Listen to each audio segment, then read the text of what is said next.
మహల్ మండలం నేమకల్కు ముఖ్యమంత్రి చంద్రబాబు నాయుడు చేరుకున్నారు. అయితే ఆయన స్వాగతం పలకడానికి ఆర్థిక మంత్రి అలాగే ఆవుల కేశవ్తో పాటు స్థానిక ఎమ్మెల్యే ప్రభుత్వ విప్ కాలువ శ్రీనివాసులు కూడా ఆయన సాగర స్వాగతం పలికారు. అది జిల్లా వ్యాప్తంగా ఉన్నటువంటి ఉమ్మడి జిల్లా వ్యాప్తంగా ఉన్నటువంటి ఎమ్మెల్యేలంతా మొత్తం అక్కడికి ఆయన సాగర స్వాగతం పలకడం జరిగింది. అయితే ఇవాళ అతను ఎన్టీఆర్ పెన్షన్లు భరోసా పెన్షన్లు ఈ రోజు పంపిణీ చేయడం, రేపు డిసెంబర్ 1 ఆదివారం కావడంతో ఇవాళనే ఆయన అక్కడ కొంతమందికి పెన్షన్లు పంపిణీ చేయనున్నాడు.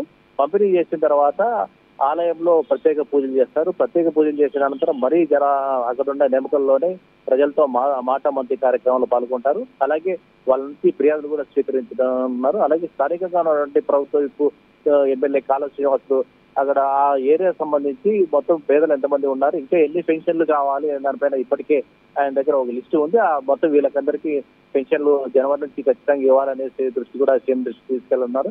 ఇప్పటికే అధికారులు కూడా ఆ లిస్టు పూర్తిగా తయారు చేస్తారు.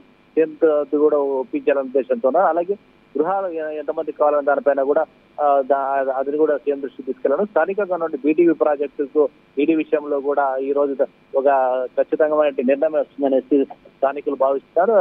దానికి రావడం వల్ల చాలా వేల ఎకరాలు అక్కడ ఆయకట్టులోకి వస్తుందనేసి స్థానికంగా ఉన్నటువంటి రైతులు ఆనందం ఇవాళ ఏదైతే చంద్రబాబు పర్యటన ఈ రాయదుర్గం ప్రాంతానికి చాలా మేలు చేస్తుంది. ఆయన రావడం వల్ల బీటీవీ ప్రాజెక్టు ఆంధ్రీవాన్ నుంచి ఖచ్చితంగా నీరు తరలింపు జరుగుతుంది. దాని ద్వారా మా పంటలు పండుతాయనేసి వాళ్ళు కూడా ఆనందంతో ఉన్నారు.